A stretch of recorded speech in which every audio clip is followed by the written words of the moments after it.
Podríamos ir empezando ya, porque son y 10. Dale. Ya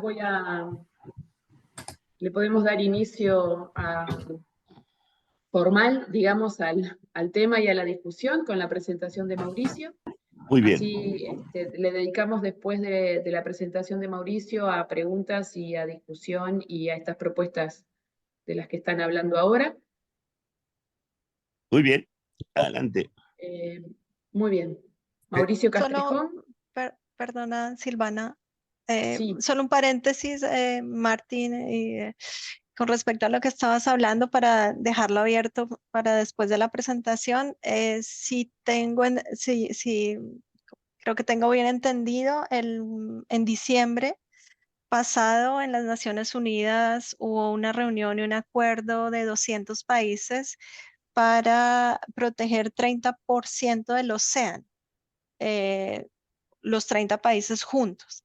Entonces, creo que no es por país, sino es la integración de los 200 países. Entonces, se van a tener que poner de acuerdo en cuál 30%, en qué región va a estar ese 30%. ¿Qué tal? Esto te parece una tarea fácil, ¿no? Cerrar tu costa y no, la tuya, dale, no. Bueno, después arrancamos con esto. Gracias, Liliana. Ok, Gracias, bueno, Liliana, muy buen punto para hablarlo después de la presentación. Gracias, Silvana. Todo tuyo, Mauricio. Adelante. ok, muchísimas gracias. Bueno, gracias a todos por la participación, por estar presentes en esta presentación. Bueno, como bien menciona, bueno, el título de esta presentación, la intención es abordar lo que es el problema de la pesca ilegal con palangre y la pesca fantasma en la Reserva Marina de Galápagos, ¿no? La cual es una reserva de uso múltiple creada en 1998. Es una reserva en la que, bueno, obviamente hay diferentes tipos de desafíos, ¿no? Asociados al manejo de estas 138,000 kilómetros cuadrados de área marina protegida, ¿no? Entonces, la intención de esta presentación es explicarles, pues, las dificultades, ¿no? Las percepciones que existen respecto a esta problemática del tema del palangre y cómo este tema está actualmente también vinculado con el tema de la actualización de la zonificación marina de Galápagos, la cual fue creada en el 2000. Se actualizó en el 2016 la reconfiguración de las áreas de no pesca, pero no se ha implementado efectivamente por diferentes conflictos asociados al diseño mismo de esta zonificación, ¿no? Y en este contexto, el tema del palangre es claro, puesto que los pescadores consideran que pues no se va a poder avanzar en una zonificación hasta que no haya claridad respecto a la ratificación o derogación de esta prohibición, ¿no? Entonces, bueno, mi nombre es Mauricio Castrejón. Creo que no está avanzando. Ya. Bueno, yo soy biólogo marino de profesión, me especializo en lo que es la evaluación socioecológica de pesquerías, en el comanejo de este tipo de actividad en áreas marinas protegidas. Gran parte de mi trabajo lo he realizado aquí en Galápagos, donde resido, en la isla Santa Cruz. Y bueno, mi interés desde el punto de vista de investigación es entender cómo diferentes impulsores de cambio están afectando el sistema pesquero, ¿no? El sistema alimentario del mar de Galápagos, y cómo tanto las instituciones y en este caso la comunidad pesquera, los residentes, reaccionan o se adaptan a este tipo a los impactos socioecológicos generados por estos impulsores, ¿no? Uno de los más recientes fue el COVID-19. Sin embargo, en años recientes, a partir de hace 3, 4 años, comencé a trabajar en entender pues esta problemática de la pesca ilegal y particularmente en lo que se refiere a la pesca ilegal con palangre dentro de la reserva, ¿no? Entonces, a partir de este trabajo, bueno, he generado algunas publicaciones, la mayoría de ellas en colaboración con mi ex profesor, mentor y amigo Mar de Feo, profesor de la Universidad de la República del Uruguay. Y bueno, ya desde hace unos 3 años atrás, pues hemos desarrollado investigación para entender pues el origen de esta controversia, entender la percepción de los residentes respecto al impacto ecológico de este arte de pesca, respecto a respecto a las regulaciones que se implementan regularmente para regular su uso, ¿no? Y todo esto también, como mencioné, pues está relacionado con un proceso que inició ya hace 10 años con la intención de actualizarla o reconfigurar la zonificación de las áreas protegidas de Galápagos, ¿no? Entonces, gran parte de la preocupación aquí en Galápagos y en lo que es en todo el Pacífico este tropical, ¿no? Desde Panamá, Costa Rica, Colombia, Ecuador y otros países aquí del Pacífico Sur, pues es el tema de la conservación de los tiburones, ¿no? Muchas de las evaluaciones más recientes señalan que continúa habiendo una disminución de las poblaciones, de la abundancia de estas especies, a pesar de que el número de regulaciones se ha incrementado a nivel mundial, ¿no? Entonces, recientemente lo que muestro en pantalla es una publicación de Boris Worm, creo que se publicó hace un par de meses, donde hizo un análisis global pues de esta tendencia, ¿no? Dices, bueno, a pesar de que se ha incrementado el número de regulaciones para evitar o para combatir el aleteo del tiburón, la pesca ilegal, pues los datos sugieren, señalan que la abundancia de tiburones continúa disminuyendo, ¿no? Entonces creo que uno de los mensajes principales de este artículo es que pues no necesariamente a un mayor número de regulaciones va a haber una mayor conservación de las especies, particularmente en aquellos casos donde hay un efecto muy intencionado de las regulaciones, ¿no? Y algo interesante que encontraron estos investigadores es que hay ciertas regulaciones anti-aleteo que generaron un efecto no esperado, y básicamente el efecto fue la generación o la apertura o fortalecimiento de mercados, ¿no? De la carne y del cartílago del tiburón en aquellos países donde anteriormente no existían, ¿no? Entonces esto obviamente ha aumentado la demanda en estos países y por ende la explotación de estos recursos, que si bien ya no se exportan las aletas, pues la carne se sigue consumiendo en grandes cantidades, ¿no? Entonces, esto nos señala también la necesidad, ¿no? La prioridad de reevaluar las estrategias de conservación, particularmente en aquellas áreas ecológicamente sensibles como son las islas oceánicas, ¿no? Y dentro de este contexto, bueno, uno de los aspectos que evalúo, ¿no? Y es una de las problemáticas que enfrentamos aquí en el Pacífico este tropical, es el tema de la pesca ilegal con palangre, ¿no? Obviamente, existen muchos estudios que señalan pues, el impacto negativo que genera este tipo de arte de pesca, particularmente en lo que se refiere a las embarcaciones o a las operaciones industriales. Sin embargo, también hay indicaciones de que este arte de pesca pues, también es muy efectivo cuando se configura para capturar especies de alto valor comercial como son los tiburones, ¿no? Entonces, pues existe este arte, existe este conflicto, ¿no? Por un lado, los pescadores señalando que es un arte de pesca muy costo efectivo para capturar especies que son de su interés, y por otro lado los grupos ambientalistas que protestan por el uso de este tipo de artes, particularmente en áreas protegidas, por el potencial impacto que pueden generar sobre especies vulnerables, en peligro o protegidas, ¿no? Entonces, mi investigación se centra en el caso de la Reserva Marina Galápagos. Es una reserva marina creada en 1998, es una reserva de uso múltiple de 138,000 kilómetros cuadrados, únicamente incluyendo la parte marina. Es una reserva en la que desde la creación misma de la reserva en el 98 se prohibió la pesca industrial y se les asignó derechos de acceso exclusivo a los pescadores artesanales o de pequeña escala del archipiélago, ¿no? En años recientes también, bueno, a partir del año 2000 hubo una prohibición de este arte de pesca con la intención de prevenir o precautelar, ¿no? la conservación de especies protegidas, prevenir la pesca ilegal de tiburón. Y adicionalmente, durante el mismo año también se crea una zonificación marina, ¿no? Entonces se crea una red de áreas de no pesca permanentes, es decir, estáticas, con la intención de proteger hábitats críticos y áreas de biodiversidad clave, ¿no? En años más recientes, y esto hablo al menos de hace 2 años, se creó una nueva reserva, la Reserva Hermandad, que es una reserva que no es una extensión de la Reserva María Galápagos, sino una nueva reserva, ¿no?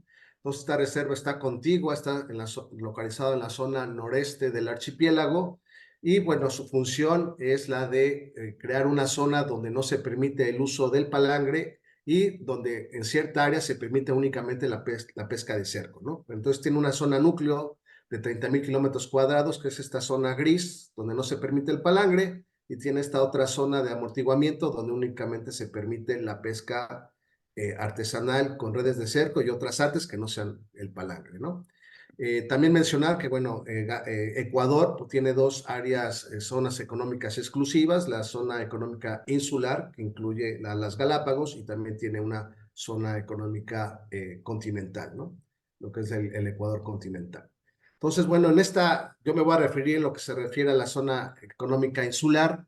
En esta área, bueno, uno de los grandes desafíos para el manejo de la reserva, y esto solo de la reserva de Galápagos, es la intensificación de la pesca ilegal del palangre, ¿no? Si bien se prohibió en el año 2000, información anecdótica señala que la pesca ilegal con palangre pues, ha continuado, asociado también, y esto es algo que creo que no se ha evaluado o se ha ignorado también, es el concepto de la pesca fantasma, ¿no? Es decir, aquellos artes de pesca, particularmente palangres, redes o inclusive dispositivos agregadores de peces que quedan a la deriva, que son descartados y continúan pues obviamente generando una pesca no monitoreada, no regulada. El arte mismo se degrada décadas después, ¿no? Adicionalmente, es importante señalar que pues, estamos en un proceso de reforma del reglamento de pesca y en una actualización del sistema de zonificación. Como lo había mencionado, si bien la zonificación se creó en el 2000, en el año 2016 hubo una actualización de la configuración de esta zonificación, la cual incluyó la creación de un santuario marino en el norte del archipiélago, alrededor de las islas de Darwin y Wolf, con la intención de proteger la alta densidad de tiburones que existe en esta área, ¿no? Entonces, esto generó un conflicto con el sector pesquero, puesto que este santuario marino pues, se creó bajo un enfoque jerárquico, ¿no? Fue creado bajo decreto ejecutivo, y pues esto generó todo un conflicto interno, puesto que como no hubo una consulta previa adecuada, pues los pescadores no están de acuerdo con la implementación, y pues eso ha llevado pues a diferentes tipos de conflictos legales, sociales, que han evitado la implementación efectiva de esta zonificación, ¿no? Entonces, en lo que se refiere al tema del palangre, como mencioné, es importante, es un problema que no se ha resuelto en 20 años, y que lo que está sucediendo, o las implicaciones que tiene este tema no resuelto, es que muchos de los pescadores actualmente consideran que hasta que no se resuelva este problema de la derogación o ratificación del palangre, pues no se va a poder continuar con la reforma del reglamento de pesca y tampoco con la zonificación, ¿no?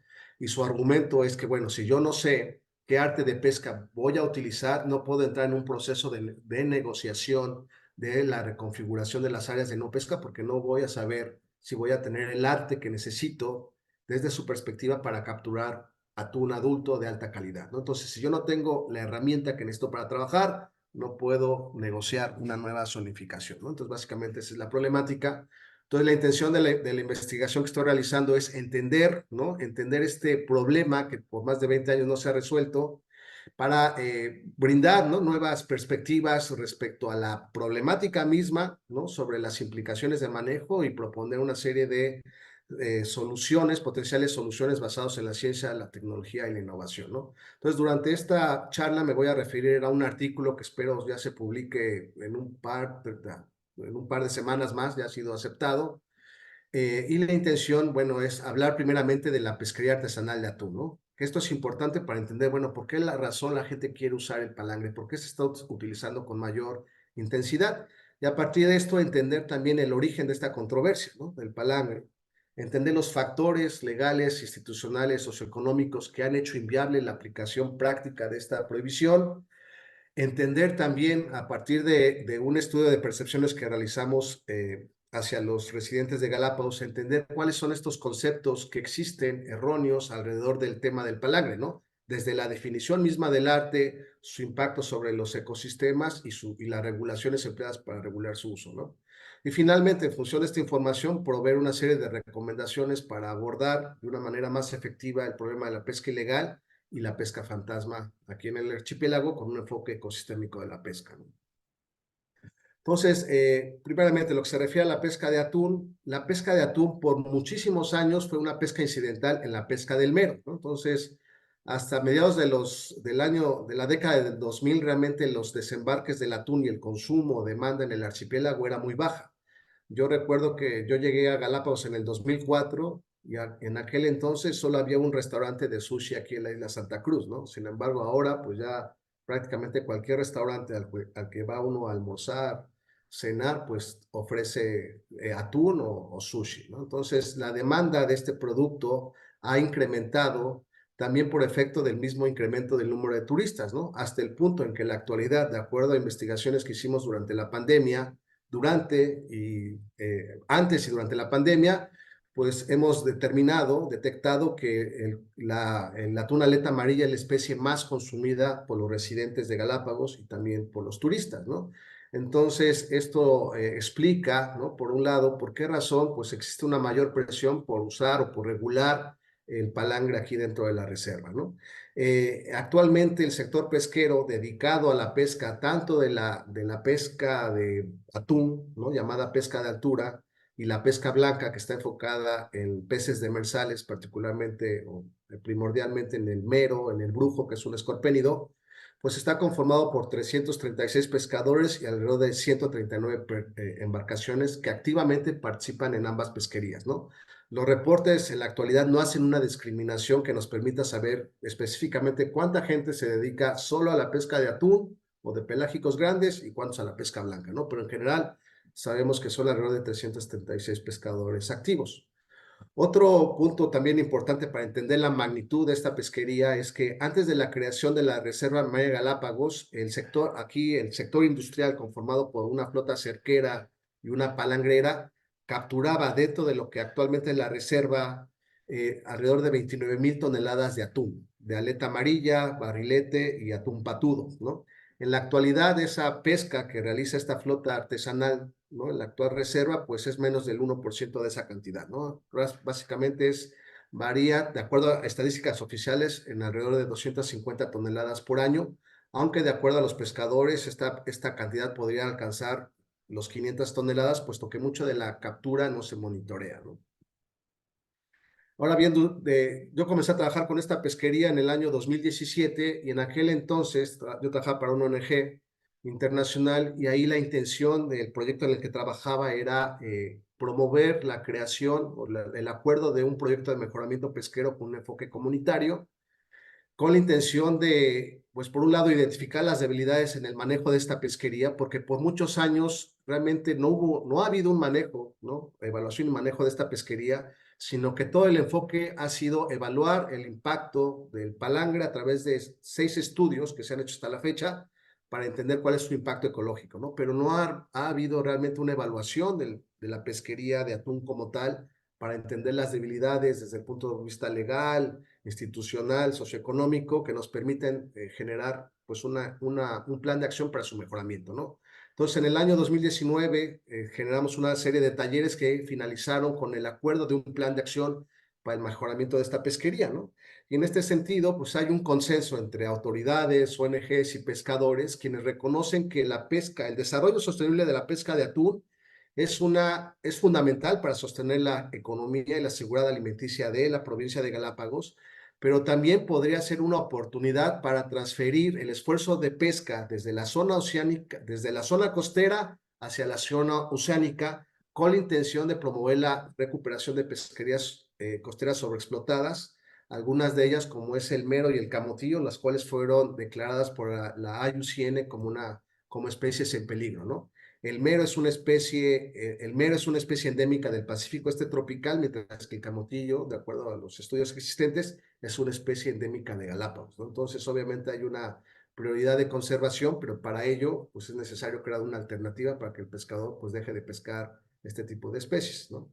Entonces, el gran desafío, ¿no? Es cómo podemos optimizar los beneficios socioeconómicos que podría generar la pesca de atún, sin aumentar su impacto ecológico sobre especies en peligro, amenazadas o protegidas, ¿no? Entonces, por más de 20 años, pues este ha sido el gran desafío que no ha sido resuelto y gran parte de la discusión se ha enfocado en la ratificación o derogación del uso del palangre en la reserva, ¿no? Ahora, ¿por qué es importante resolver este tema? Porque de acuerdo a un estudio que realizamos en el año 2021, pues hemos identificado que las áreas que mayormente serán impactadas por el cambio climático y que son actualmente impactadas por la pesca ilegal, la pesca el turismo, especies invasoras, pesca incidental, pues están localizadas sobre todo en la zona costera, ¿no? Y particularmente en áreas cercanas a los puertos, ¿no? Entonces es prioritario, es una prioridad de manejo, descongestionar la costa para transferir ese esfuerzo de pesca hacia la pesca de atún, que es un recurso que está en mejores condiciones que las especies costeras, ¿no? Ahora bien, ¿cuál es la controversia? ¿Cuál es el origen de la controversia del palangre? Bueno, pues el origen básicamente es esta dicotomía entre proteger la biodiversidad única de Galápagos, ¿no? Y enfocado particularmente en el tema del tiburón, dada la importancia que tiene para el sector turístico, versus el apoyar o promover una pesca sostenible para sostener los medios de vida de los residentes y particularmente de los pescadores, ¿no? Entonces, el origen básicamente está asociado al tema de la protección del tiburón y al desarrollo de la pesca de atún, ¿no? Entonces, en el caso de la conservación de los tiburones, pues la pesca de tiburón aquí en Galápagos se inició en los 50, ¿no? Por unas flotas extranjeras de Japón, Estados Unidos, entre otros países, ¿no? Fue muy difícil en la época de los 80, comenzó a aumentar, a raíz de que aumentó la demanda de aletas de tiburón en Asia, pues aumentó la explotación de estas especies aquí en el archipiélago. En el 89 se prohíbe por primera vez la pesca y el comercio de tiburones. Sin embargo, dada la extensión del territorio y la carencia de capacidad de control y vigilancia y el mismo comercio lucrativo de las aletas, pues hizo muy difícil la aplicación efectiva de esta prohibición, ¿no?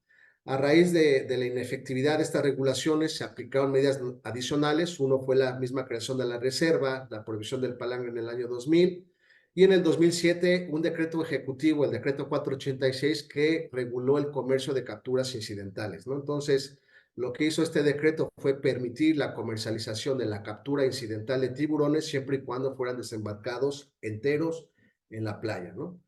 Sin embargo, obviamente esa regulación no aplicó al caso de Galápagos. En el caso de Galápagos está prohibida tanto la captura como la comercialización, ¿no? Entonces, de acuerdo a estudios previos a este decreto del 486, pues la pesca aquí del tiburón era común, la pesca ilegal de tiburón, tanto por flotas nacionales extranjeras, pero también por una flota local, ¿no? Que se dedicaba a la pesca ilegal de tiburón dentro de la misma reserva de Galápagos, ¿no? De acuerdo a un estudio de Jacket del año 2008, se estima que alrededor del 40% de las exportaciones de tiburones que existieron entre el 91 y el 2004, pues representaban la captura ilegal de tiburones provenientes de Galápagos, ¿no?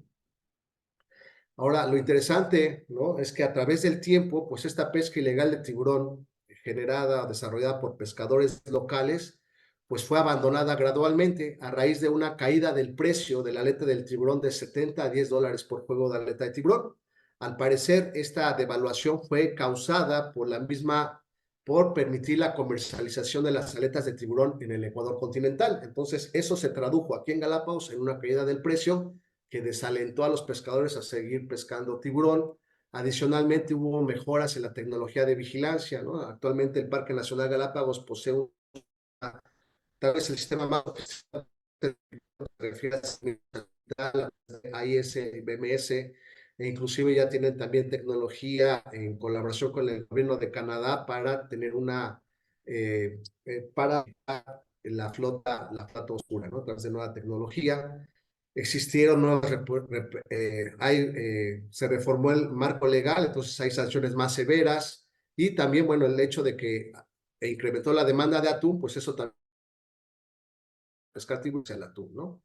Sin embargo, si bien se resolvió, digamos, un problema que fue la pesca ilegal de tiburón, pues surgieron nuevos desafíos, y un nuevo desafío es que esta transición de la pesca ilegal del atún de la pesca ilegal de tiburón hacia el atún, pues lo que generó fue pues un incremento del uso ilegal del palangre y en algunos casos inclusive el tráfico de combustible, ¿no? Entonces hay gente o pescadores que se dedicaban a la pesca del tiburón y que actualmente, o ya sea que se dedican a la pesca de atún, o algunos de ellos, ¿no? Obviamente no todos, pues se dedican al tráfico de combustible, ¿no?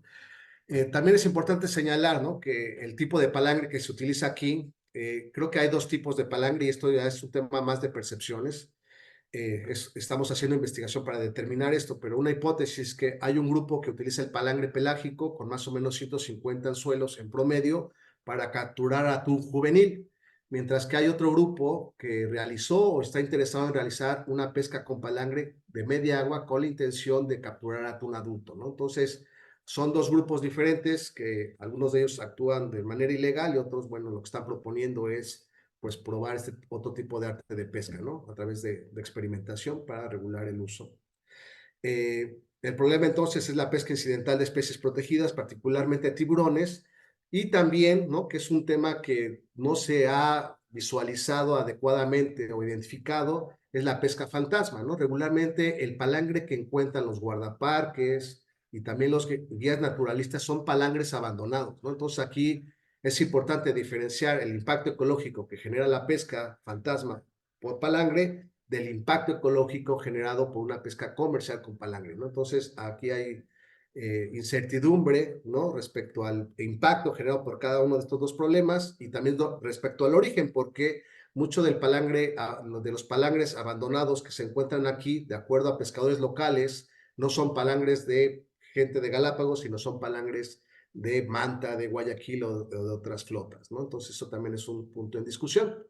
La problemática, ¿no? Si bien, como mencioné, el gran debate por años ha sido si el palangre es bueno o no para una reserva marina como Galápagos, se debe permitir o no, creo que el principal problema en la actualidad es que la prohibición no existe evidencia de que la prohibición haya servido.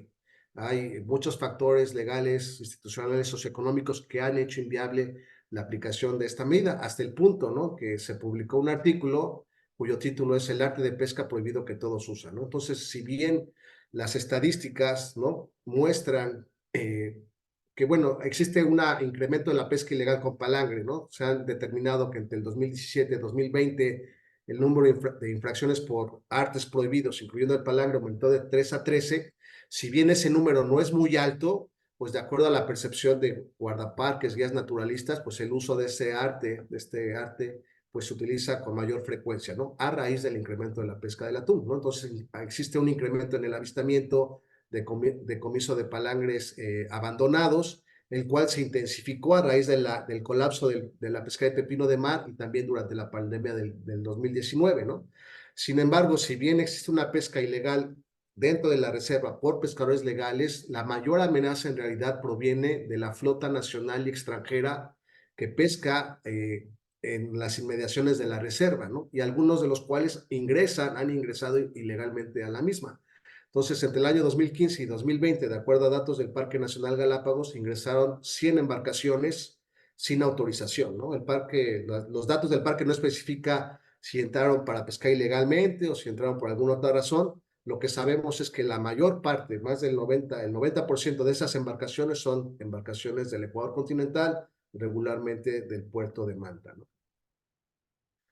Ahora, ¿por qué la prohibición del palangre ha sido inviable, ¿no? Ya Ben Yami, que fue un investigador, consultor de la Fundación Darwin en el 2001, pues advirtió en un reporte que realizó sobre el sistema pesquero de Galápagos, él advirtió que los palangres son y continuarán operando ilegalmente y cualquier implementación será extremadamente difícil, ¿no? Entonces, 20 años o más de 20 años después de esta advertencia, pues nosotros, en función de la información disponible, pues vemos, ¿no? O nos indica la evidencia que en realidad pues ha sido inviable implementar esta prohibición. Por un lado existen vacíos legales, ¿no? Por ejemplo, se prohíbe el uso del palangre, pero el marco legal no prohíbe la tenencia y el transporte. Entonces un pescador puede salir con su palangre, lo puede transportar en su embarcación y mientras no lo use no se lo pueden confiscar, ¿no? Entonces eso genera oportunidades para que sea usado ilegalmente en alta mar, ¿no? Por otro lado, si bien el Parque Nacional Galápagos tiene el sistema de control y vigilancia más sofisticado de la región, pues carece de un monitoreo en sí, de monitoreo electrónico. Entonces, realmente no sabemos qué tipo de captura se está realizando y con qué tipo de arte de pesca, ¿no? Por otro lado, ha habido esfuerzos de ONGs y del mismo gobierno para fomentar una pesca sostenible del atún, ¿no? Se han implementado proyectos de capacitación, se han implementado infraestructura, máquinas de hielo, se han hecho talleres, etcétera, pero realmente ninguno de estos proyectos ha sido efectivo. Ninguna de las cooperativas existentes exporta atún con su propia marca o produce productos con valor añadido. Entonces, de acuerdo a la percepción de los pescadores, pues la razón por la cual estos proyectos no han sido efectivos es porque no están alineados con los intereses y necesidades reales de los pescadores, ¿no? Entonces, por otro lado, también se han hecho estudios sobre el impacto del palangre, pero estos estudios, por un lado, no han sido concluidos. El último estudio se inició en el 2017, iba a ser de 3 años, pero solo se concluyó el primer año y no se terminó el estudio por falta de apoyo financiero y también político, ¿no? Entonces, ante la carencia de estudios concluyentes sobre el impacto, ¿no? Tanto de ecológico, pero también económico del arte, pues esto ha generado pues un sentimiento, una percepción de ilegitimidad de esta prohibición, lo cual ha desalentado el cumplimiento y pues esto pues obviamente socava cualquier iniciativa de conservación, incluyendo el tema de la actualización de la zonificación, ¿no? Algo que también identificamos con un problema, ¿no? Y que es importante para resolver esta problemática ambiental es, pues, es el hecho de que existen conceptos erróneos respecto a lo que es un palangre, su impacto ecológico y las regulaciones empleadas para su manejo, ¿no? Entonces, lo que muestro en pantalla son los diferentes tipos de palangre que se usan aquí en Galápagos, ¿no? Y lo que menciono es que aquí siempre se habla de una prohibición del palangre en Galápagos, pero en realidad esta frase es incorrecta porque de acuerdo al marco legal, el palangre vertical, ¿no? Definido como empate en el reglamento de pesca, es un arte que está permitido, ¿no? Entonces, de acuerdo a Günter Reck en el 83, pues el empate era un arte de pesca vertical, una línea vertical con un peso al final, en el extremo, con 2 anzuelos, ¿no? Y esto se usaba para capturar mero, básicamente. A medida que el mero disminuyó en abundancia, se comenzó a aumentar el número de anzuelos, hasta el punto en que ya no hablábamos de un empate, una línea de mano, sino de un empate vertical, el cual en la actualidad la FAO lo llama línea vertical, ¿no? Entonces, este tipo de arte es el que regularmente se utiliza para la pesca de los demersales, particularmente del mero, del brujo. Y bueno, tenemos los palangres pelágicos, que como mencioné es el arte que primordialmente creemos que utilizan los pescadores ilegales. Y tenemos el palangre de media agua, que es un palangre que utiliza un grupo, que un grupo le gustaría utilizar para capturar atún adulto, ¿no? Entonces es importante tener en cuenta esta diferenciación para realmente llegar a encontrar una solución. También identificamos que al menos hay 3 mitos alrededor del palangre, ¿no? Uno de los más, digamos, frecuentes, populares, es que es la noción de que el palangre es un arte de pesca no selectivo que captura todo, ¿no? Y lo que muestro en pantalla es que si ustedes van al Google y hacen una búsqueda del término Galápagos y palangre, seguramente van a encontrar este tipo de imágenes en las que regularmente se muestra un palangre horizontal, ¿no? Asociado a una embarcación que asemeja ser más industrial que artesanal, y en la cual, bueno, pues hay un montón de especies capturadas y en algunos casos, pues todas las especies que uno se imagine, menos atún, ¿no? Entonces, pues el origen de esta percepción, pues esta percepción es originaria por este tipo de representaciones que realmente no representan el impacto de una operación de pesca con palangre, de acuerdo a los estudios que se han realizado aquí en el archipiélago.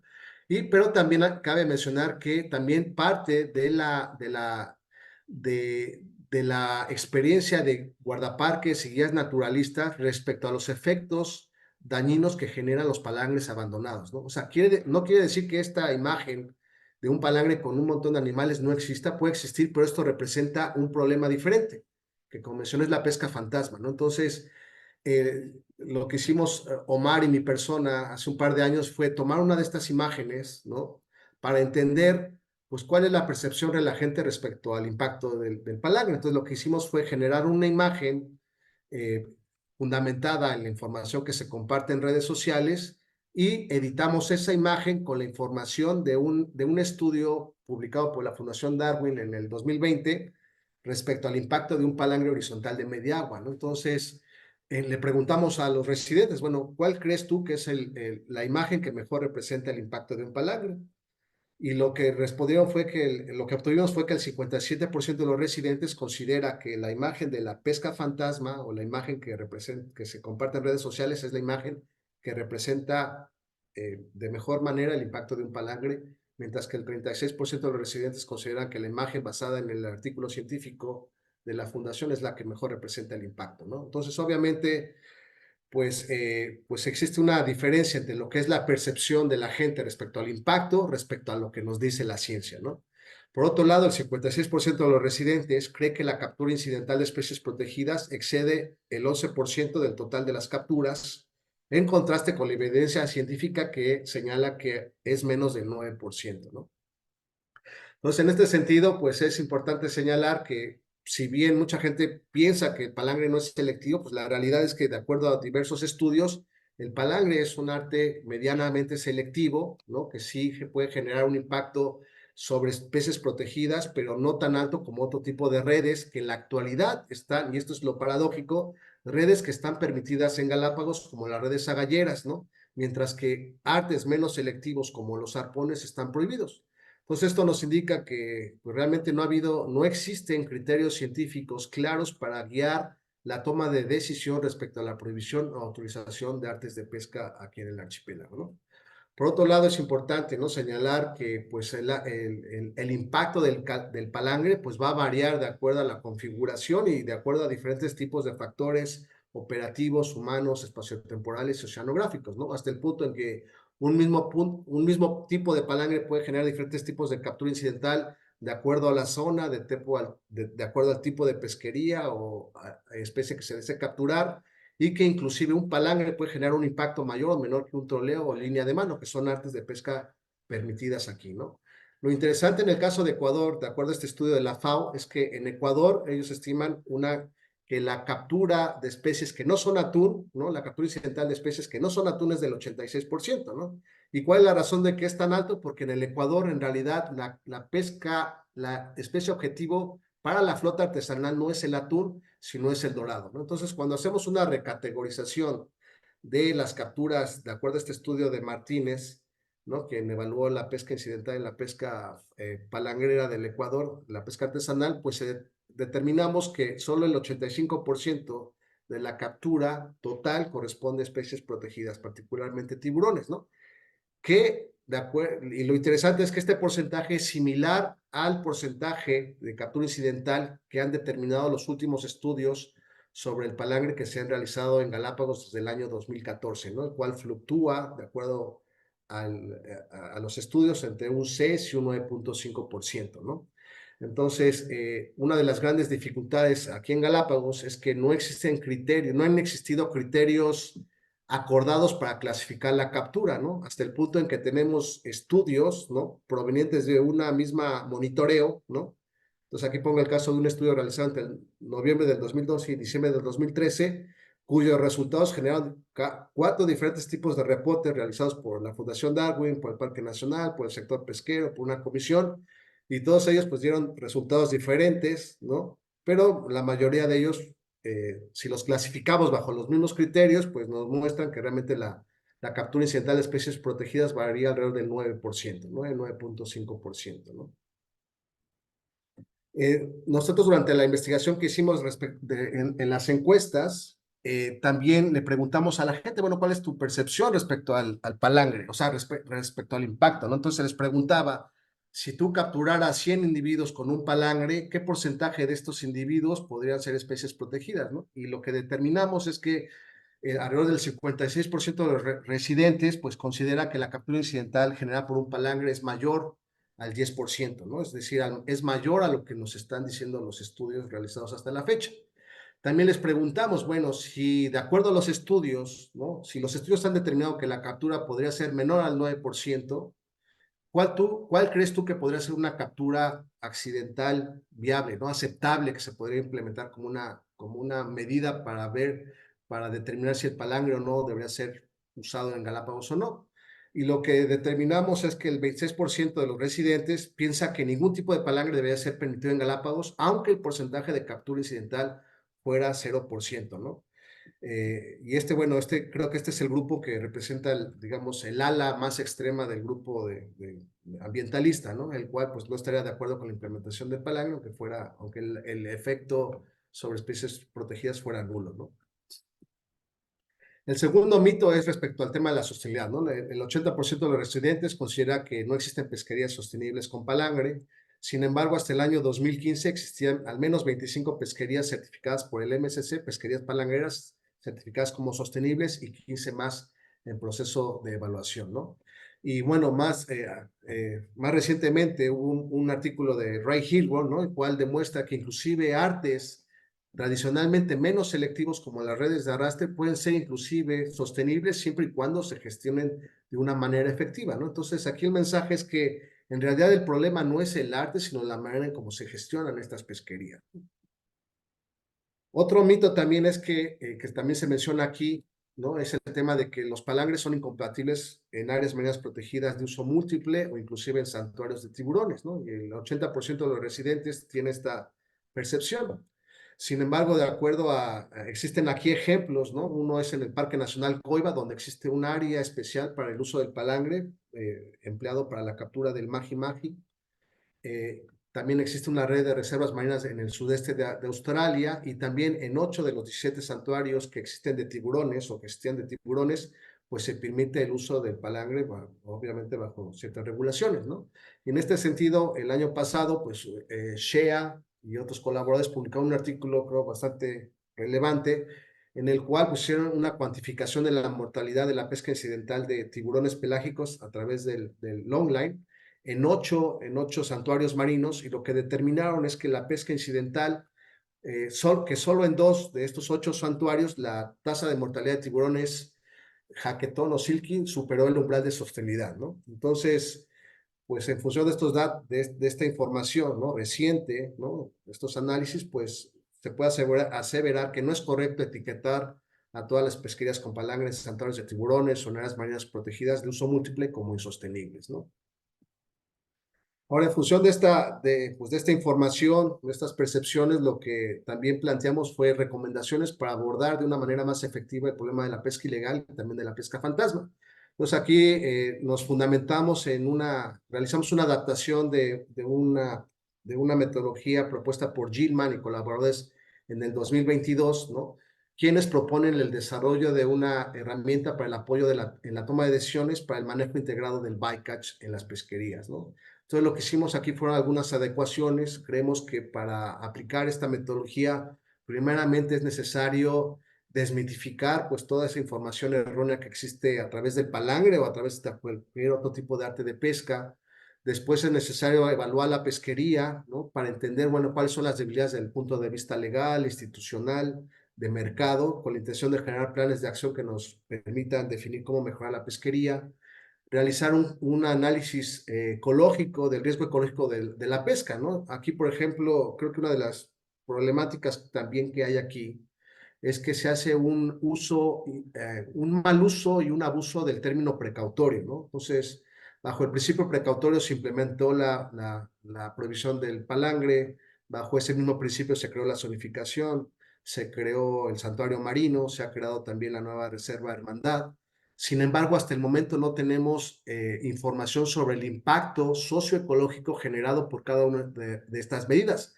No sabemos, ¿no?, si la abundancia de tiburones aumentó, disminuyó, se mantuvo constante a raíz de la exclusión de la pesca industrial del archipiélago. No sabemos tampoco, bueno, cuál fue el impacto de la zonificación del año 2000 sobre este tipo de especies. Cuál ha sido el efecto de la prohibición, ¿no?, en general de la pesca de tiburón aquí, ¿no? Entonces, a raíz de que no tenemos esta evidencia, pues también los pescadores son renuentes a aplicar este tipo de medidas porque no existe evidencia que señale pues, cuál ha sido el impacto tanto a nivel de la abundancia de los tiburones como también sobre sus medios de vida, ¿no? Entonces existe una percepción aquí de algunos grupos, y ya no solo de pescadores, sino también de algunos guías naturalistas con los que he conversado, de que la abundancia de tiburón ha aumentado, ¿no? Hasta el punto que le dicen que es una plaga. Entonces digo, bueno, la problemática es que no tenemos una línea base para decirnos si la abundancia de tiburón ha aumentado en general o si posiblemente solo aumentó la abundancia de ciertas especies de tiburones que por sus características del ciclo de vida, tales especies que son más residentes, tal vez no tan migratorias, posiblemente aumentaron en abundancia, pero realmente no tenemos información al respecto, ¿no? Entonces, una recomendación es realizar una evaluación del riesgo ecológico para determinar la vulnerabilidad de las diferentes especies que podrían ser afectadas por un palangre o que son afectadas por la pesca de atún, no solo por el palangre, sino también por las artes permitidos, y de esa manera, pues identificar alternativas, ¿no?, métodos de mitigación de la captura incidental, crear incentivos de mercado o incentivos que promuevan la adopción de estas medidas de mitigación y a partir de esta información desarrollar un marco para el manejo del bycatch que al momento, al menos aquí en Galápagos, no existe. Entonces ya desde hace casi 4 años yo he trabajado con un grupo de pescadores de la cooperativa de Pelican Bay, son 11 pescadores, quienes hace 4 años se acercaron a mí solicitando apoyo para implementar un proyecto cuyo objetivo era evaluar pues el impacto del palangre de media agua, ¿no? Entonces, cuando comencé a trabajar con ellos, mi primera pregunta, bueno, fue ¿por qué el palangre, no? ¿Por qué no utilizar otro arte? Puesto que estaba consciente, ¿no? Y les mencioné, mira, están conscientes de que conseguir financiamiento para un proyecto de este tipo o autorización para realizarlo, considerando que es un palangre, pues va a ser muy difícil obtener apoyo de ONGs y del gobierno, ¿no? Digo, por favor explíquenme por qué el palangre. Y ellos me dijeron, bueno, el tema, necesitamos usar este palangre de media agua porque queremos capturar atún adulto, el cual está más profundo, ¿no? Y necesitamos capturarlo vivo, porque si nosotros lo capturamos con una caña, con un troleo, en el momento que lo capturamos comenzamos a pelear con el atún y eso hace que el atún se estrese, genere toxinas y esas toxinas disminuyen la calidad de la carne, ¿no? Entonces nosotros, como pescadores, necesitamos capturar atún adulto de buena calidad para lograr competir con manta, porque con manta para competir con manta necesitamos atún de calidad, no cantidad, ¿no? Y esa es la percepción que tienen ellos, ¿no? Entonces, comenzamos a trabajar, ¿no? Con la intención de generar incentivos de mercado a través de la ciencia, la tecnología y la innovación. Y básicamente la intención o el incentivo de ellos es decir, ok, yo quiero probar que el palangre, si se utiliza de noche por debajo de los 50 metros, si no se deja más de 3 horas, si se usan anzuelos circulares, la captura incidental va a ser menor al 10%, posiblemente 4 o 6%, ¿no? Entonces, mi recomendación fue, bueno, ¿por qué no utilizar cierta tecnología para verificar que lo que ustedes opinan, pues realmente es cierto o no, ¿no? Y ahí la propuesta fue utilizar cámaras de video Shellcatch, bitácoras electrónicas para que ellos mismos conectaran la información y nosotros como científicos pudiéramos verificar la información a través del video, ¿no? La idea también es que ellos utilicen buenas prácticas de captura, de manipulación, de liberamiento también de aquellas especies que lleguen a caer en los anzuelos, ¿no? Utilizar un código QR para implementar un sistema de trazabilidad del mar a la mesa que le asegure al consumidor, pues si su producto es legal o no, el porcentaje de captura incidental, la frescura, la calidad, etcétera, ¿no? Entonces, la idea de ellos, inicialmente ellos planteaban probar un palangre de media agua. Sin embargo, a raíz de las negociaciones que hubo con el Parque Nacional Galápagos, ellos acceden a cambiar la configuración del arte y decir, ok, no probemos un palangre horizontal, probemos una línea vertical, la cual está permitida en el marco legal, ¿no? Entonces, la línea vertical individual está permitida. Aquí el debate, ¿no?, que hemos tenido hasta la fecha es si pueden unirla o no, ¿no?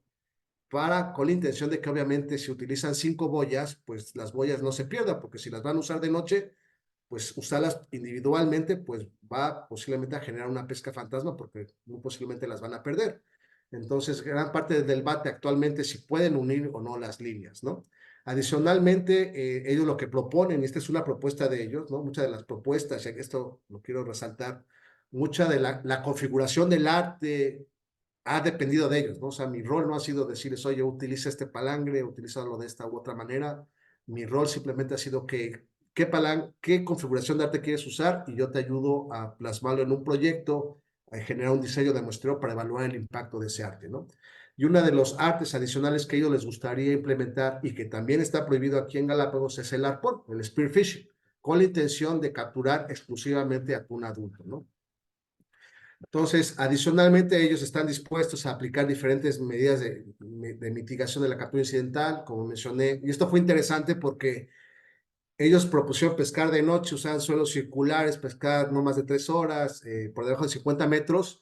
Y cuando yo comienzo a hacer una investigación, pues resulta que estas medidas que ellos proponían en función de la experiencia, ¿no? Y esto hay que decir que la experiencia de ellos parte del uso ilegal del palangre, ¿no? O sea, la realidad es que el palangre desde el año 2000 se continuó usando ilegalmente hasta el punto en que ellos fueron mejorando la técnica hasta el punto en que tienen la seguridad bajo qué condiciones pues se genera poca captura incidental de tiburón y alta captura de atún, ¿no? Y lo interesante fue que esta percepción, esta experiencia concuerda con lo que dicen los estudios, ¿no? O sea, la manera de reducir captura incidental, al menos de tiburón, es pescando de noche, anzuelos circulares, los renales de acero que están prohibidos, entonces de cajón no se usan, entre otras medidas, ¿no? Adicionalmente, el interés también es probar nueva tecnología, ¿no? Existen los dispositivos SharkGuard, creados por la empresa Fishtech Marine, el cual es un dispositivo que emite pulsaciones eléctricas para ahuyentar a los tiburones de los anzuelos, ¿no? Entonces también existe el interés de probar esto aquí en Galápagos. Adicionalmente, en lo que se relaciona a la pesca fantasma, pues también consideramos que una potencial solución, si es que en algún momento se regulara el uso del palangre aquí, es el uso de boyas inteligentes, ¿no? Ya existen boyas que a través de tecnología satelital se pueden encontrar usando únicamente un teléfono, ¿no? Un smartphone. Entonces, con tu teléfono puedes localizar tu boya y eso podría evitar el problema de la pesca fantasma. Lo interesante también es que, de acuerdo a los estudios que hicimos, el 94% de los residentes reconocen la importancia de la investigación para tomar decisiones, ¿no? Y existe también una apertura para realizar investigación de nuevos artes de pesca, métodos de mitigación de captura incidental, la aplicación de nuevos métodos de monitoreo y trazabilidad, ¿no? Entonces, los resultados que obtuvimos a través de las entrevistas, pues nos muestran, ¿no? Nos indican que existe el interés de los residentes de Galápagos en encontrar una solución que equilibre las necesidades económicas con el tema de la conservación, ¿no? Y esto creo que son buenas noticias. Ahora, ¿cómo está este tema relacionado con el tema de la zonificación, ¿no? La zonificación, acá de destacar, tuvo como objetivo la protección de al menos el 30% de los ecosistemas que existen aquí en Galápagos, ¿no? Entonces, la configuración que ustedes observan en pantalla, que fue aprobada en el 2016, pues es una zonificación a partir de la cual se va a proteger más del 30% oceánica de la Reserva Marina de Galápagos, ¿no? A través de la implementación de áreas de no pesca permanentes. Lo que los pescadores aducen es que, bueno, existen ciertas áreas, como esta área de aquí, este polígono del lado oeste, dicen, bueno, esta área es importante para la pesca de atún, ¿no? Entonces no entendemos por qué la están cerrando. Entonces su gran preocupación al momento es entender por qué muchas de estas zonas fueron cerradas a la pesca y entender también, o que el parque también provea información sobre el potencial impacto económico o los costos de oportunidad que tendrían estas áreas sobre el sector pesquero, ¿no? Entonces, estas negociaciones están en marcha. Yo tuve una reunión aquí con los pescadores para quienes fueron identificando cuáles son aquellos polígonos, aquellas áreas de no pesca que les generan conflicto. Y lo interesante es que lo que conversábamos, ¿no? Es que si bien desde el punto de vista de conservación, es claro por qué se está creando una reserva marina, o sea, una zonificación, ¿no? Es claro que la zonificación se está readecuando para proteger áreas de alto valor ecológico o áreas de biodiversidad clave, hábitats críticos. Pero desde el punto de vista pesquero, no es claro por qué razón se está creando la zonificación. Desde la percepción de los pescadores, es una zonificación impuesta que beneficia solo al sector turístico, a las ONGs. Entonces, no existe claridad para el pescador por qué razón se están zonificando.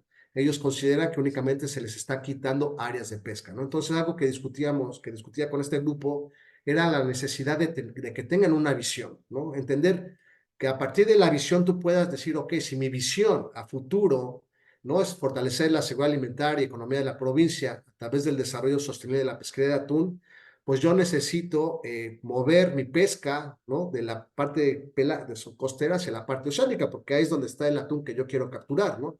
Entonces, es importante tener esta visión clara al momento de negociar, porque tú podrías, como sector pesquero, proponer una zonificación diferente, y lo que les muestro aquí es una propuesta de un grupo, del grupo de Pelican Bay, ¿no? Entonces ellos dicen, mira, nosotros, a mí, esta zona de aquí que está dentro de este polígono azul, ¿no? Esta zona, si yo me dedico al atún, el atún lo voy a pescar en los bajos que están dentro de la reserva, pero fuera de las rutas turísticas, ¿no? Fuera de la costa.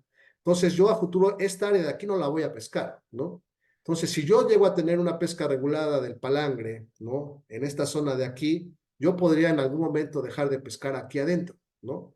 Y esto en términos de conservación podría tener un mayor beneficio, ¿no? Que proteger áreas oceánicas en las que pues, realmente la biodiversidad es menor si la comparamos con esta zona de aquí, particularmente con la zona oeste del archipiélago, donde el nivel de endemismo es bastante alto, ¿no? Entonces, una de las recomendaciones a mis colegas, sobre todo de las ONGs, es bueno evaluar estas propuestas con seriedad en función de la información disponible, porque tenemos una prohibición que realmente no está, pues no está siendo inviable por diferentes factores legales, institucionales, ¿no? Socioeconómicos. Entonces se requiere un enfoque nuevo, un enfoque innovador, fundamentado en la ciencia, la tecnología y la innovación, para alinear los objetivos de conservación con las necesidades de la comunidad. No es necesario que pues, la comunidad esté involucrada para que realmente pues, acepte esta nueva configuración de zonificación, no porque tú les vas a compensar con algún tipo de alternativa como ha sucedido en el pasado,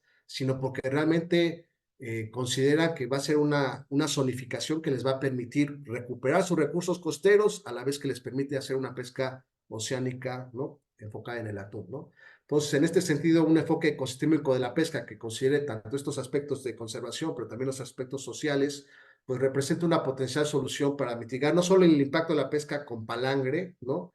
Y la pesca, sino también la pesca fantasma, ¿no? Entonces, el objetivo al final de estas recomendaciones, de este enfoque, es reducir la mortalidad de pesca de especies protegidas, y esto creo que es un objetivo común tanto para los ONGs, para las autoridades, pero también para los pescadores. Los pescadores, y esto es importante señalarlo, los pescadores de Galápagos no desean usar el palangre para capturar a tiburón, y ni tampoco para comercializar la captura incidental de tiburón. No es su propuesta hacer eso. O sea, ellos lo que quieren es capturar atún de alta calidad para poder tener mayor competitividad en el mercado y tener un mayor ingreso, ¿no? Para eso se necesitan realizar evaluaciones rigurosas del sistema pesquero, de la pesquería del atún, realizar realmente una evaluación ecológica que nos permita determinar cuál es la vulnerabilidad de ciertas especies ante cierto tipo de artes de pesca, como puede ser el palangre, pero también ante las redes agalleras, ¿no? Aquí cabe señalar que las redes agalleras que están permitidas aquí se utilizan para capturar la carnada que necesitas para capturar mero. Y regularmente esas redes agalleras se pueden usar en zonas de manglar que son a la vez áreas de crianza de atún, de tiburones juveniles, ¿no? Entonces, pues también hay un impacto ahí que no se ha evaluado y que de acuerdo a reportes mismos del Parque Nacional Galápagos, el impacto en términos de captura incidental podría ser mayor que lo que genera un palangre, ¿no? Entonces, es importante reducir la mortalidad por pesca, promover el desarrollo de la pesquería, y para eso es fundamental, yo creo que en el caso particular de Galápagos, el desmentir estos conceptos erróneos que existen sobre el palangre, ¿no? Porque esto está evitando llegar a discusiones, a debates que nos permitan buscar una solución, ¿no? Y tal vez lo más grave, ¿no? Y esto también creo que es importante señalarlo, existe una censura para realizar investigación sobre el palangre, ¿no? O sea, no es fácil, es muy difícil obtener una autorización, fondos para realmente investigar uno de los principales problemas que enfrentan las pesquerías aquí, ¿no? Entonces yo creo que hay que no, o sea, realmente hay que promover la investigación, una investigación que sea continua a través de la colaboración entre ONGs, autoridades del sector pesquero, para realmente afrontar este desafío que lleva más de 20 años sin resolver, y el cual podría ser resuelto, creo yo, rápidamente si realmente la gente hablara y buscara una solución en conjunto que pues busque tanto la conservación de la biodiversidad única de Galápagos como el bienestar de su población, ¿no? Pues básicamente eso, no sé si tengan preguntas, muchísimas gracias.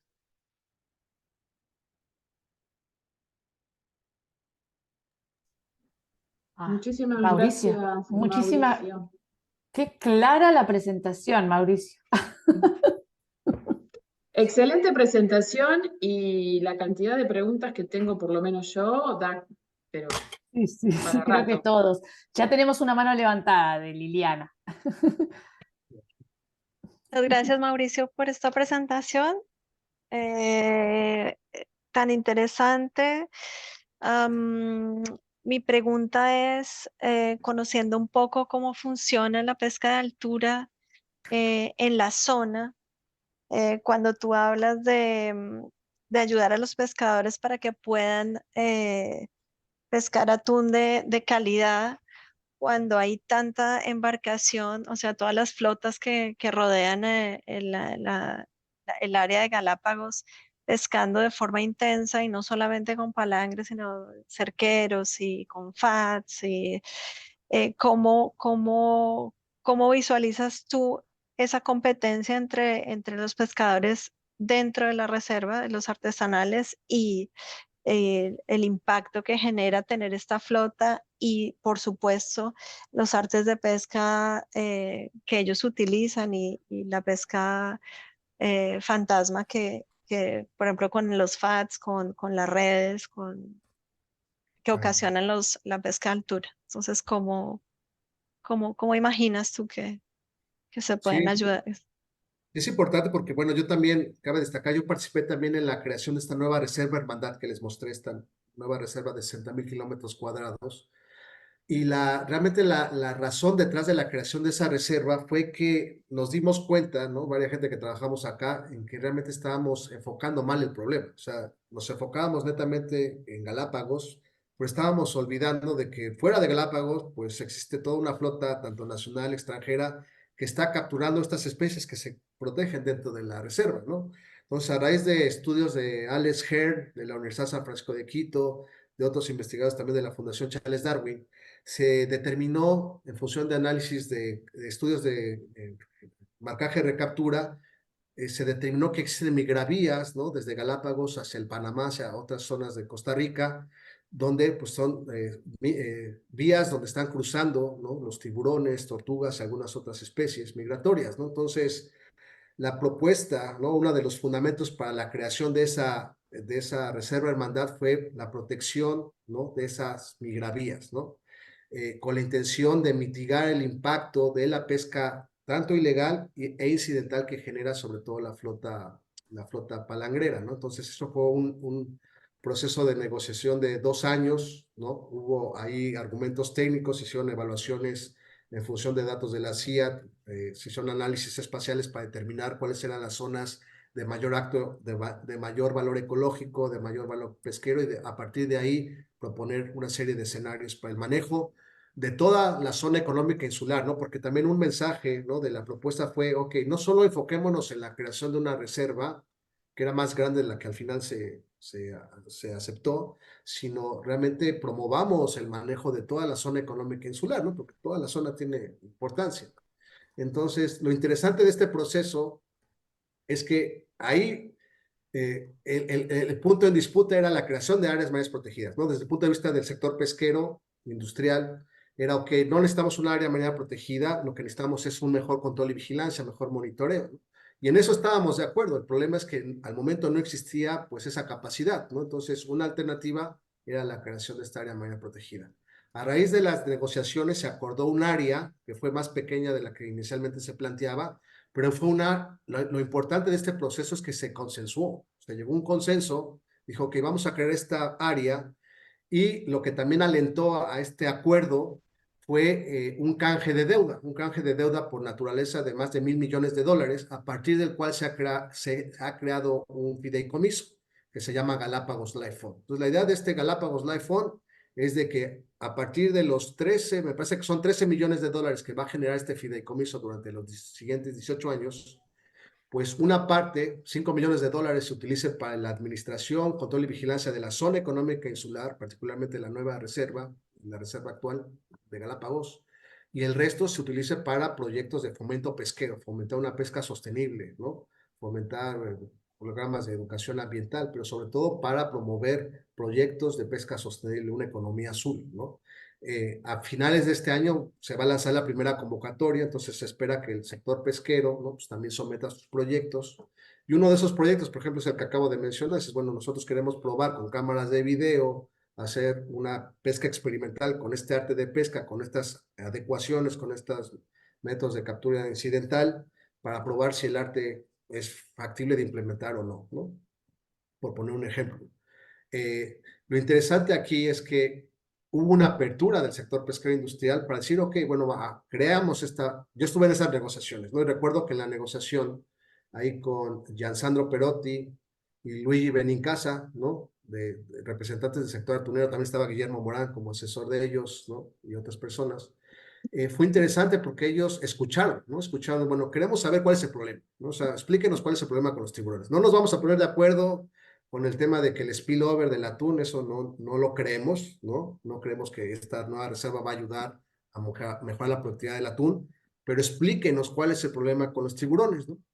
Y ahí presentamos los datos. Y un dato que les llamó mucho la atención fue el tema de la captura incidental que declaró en el 2019 el gobierno del Ecuador, ¿no? La subsecretaria de Pesca a la CIA, que era más o menos, si no mal recuerdo, de 9,000 tiburones capturados incidentalmente en el Ecuador, ¿no? Y eso les llamó mucho la atención, ¿no? Bueno, ese dato, ¿de dónde viene? Digo, no, pues es de la subsecretaría, ¿no? Entonces le mostramos el documento, y creo que eso también ayudó, ¿no? A abrir un poco las negociaciones. Lo que también ayudó en la apertura, ¿no? de las negociaciones es el identificar puntos en común, ¿no? Y ahí un punto en común, tanto en ese caso como también en el caso de aquí de Galápagos, con el tema de la zonificación, es el tema de la pesca ilegal. O sea, todo el mundo está en contra de la pesca ilegal no declarada, no reglamentada, porque afecta al mismo sector pesquero, ¿no? Este tipo de pesca le puede afectar su ingreso al mercado europeo, porque ya tiene una tarjeta amarilla, ¿no? Igualmente aquí en Galápagos los pescadores no quieren capturar tiburón, porque obviamente te daña el arte, te daña tu operación de pesca, ¿no? Entonces yo creo que ese caso de la Reserva de Marina demuestra, ¿no? Que cuando hay una apertura, cuando existe información, cuando existe la disposición del diálogo y también de escuchar, ¿no? A la contraparte, se puede llegar a consensos. Ahora, yo estoy trabajando en otro proceso, pero en este proceso estamos hablando del palangre, ¿no? Y en este caso, no hablo de todo el sector ambiental, pero parte del sector ambiental, una parte importante, está en contra de este arte, ¿no? Tienen sus razones, obviamente, válidas, ¿no?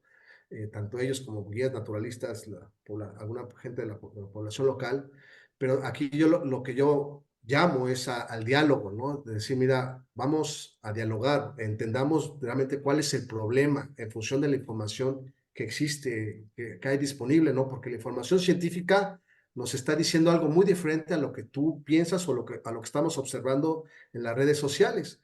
Y lamentablemente creo que, y esto sí creo que es una responsabilidad, ¿no? Tanto de las instituciones gubernamentales, no gubernamentales, es que no se está compartiendo información fundamentada en la ciencia, ¿no? O sea, se comparte, ¿no? El palangre pesca todo, pero no se da información, ¿no? No se está mostrando la información más reciente, no se está considerando los avances tecnológicos que ha habido, y eso pues está limitando la búsqueda de soluciones, y más preocupante es el tema de que se está censurando la investigación, ¿no? O sea, no se puede hacer, realmente si trabajas en cierto tipo de instituciones, no puedes hacer investigación sobre el palangre porque está censurado, ¿no? Mauricio, hay acá una pregunta de Ángel Farid Mondragón. ¿La puedo leer yo? Ángel, ¿estás de acuerdo o la quieres hacer directamente?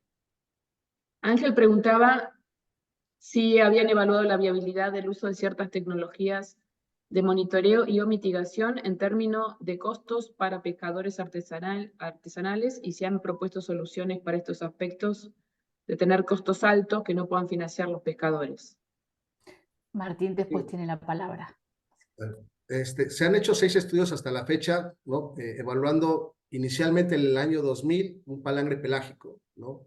Ya en años más recientes se han evaluado palangres verticales, ¿no? Palangres verticales con un máximo de 50 anzuelos en el mar, y palangres de horizontales de media agua, no usando anzuelos circulares, ¿no? Otro tipo de tecnología, otro tipo de medidas de mitigación no han sido utilizadas. Existe el interés de probar el palo verde, el green stick, pero creo que no han sido exitosos. En la isla Isabela se está probando el pull and line, ¿no? La pesca con caña. Entiendo yo que los primeros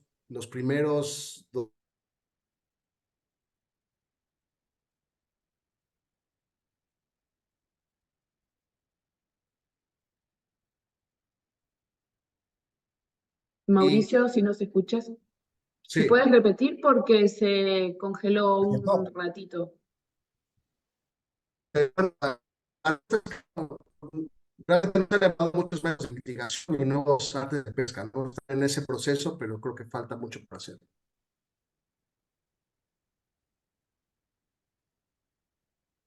Martín, estás muteado.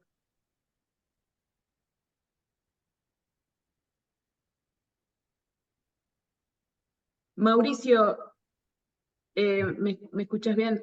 Recién se Sí. entrecortó, no sé si fue para todos, no sé si llegamos a escuchar tu respuesta respecto de esta última pregunta. Así, lo que mencionaba es que realmente, como medidas de mitigación, realmente solo se ha probado el anzuelo circular, ¿no? y cambios en la configuración del arte, de un palangre pelágico a un palangre de media agua, a un palangre horizontal con un máximo de 50 anzuelos en el mar. Sin embargo, no se ha probado, por ejemplo, tecnología para orientar a los tiburones de los anzuelos, la pesca de noche, cambios en el tipo de carnada, la pesca profunda, ¿no? O la combinación de todos estos tipos de artes, ¿no? De métodos de mitigación, de captura incidental. Existe el interés de algunas ONGs de probar el palo verde, el green stick. Se está probando en una isla, en la isla Isabela, el pull and line, ¿no? Y también existe interés de aquí de la cooperativa de Pelican Bay en probar el spearfishing o el arpón. Muy bien. Y con respecto a los costos, ¿no? Si se había evaluado la factibilidad en función de los costos y de si se han propuesto soluciones para estos aspectos de tener costos altos que no puedan financiar los pescadores. Sí, creo que no se han considerado adecuadamente, ¿no? Y creo que el ejemplo es el tema de los cañeros, ¿no? O sea, se está probando el pull and line, ¿no? Entonces yo creo que va a ser una pesca muy selectiva, porque sí, creo que lo ha demostrado en el Ecuador continental.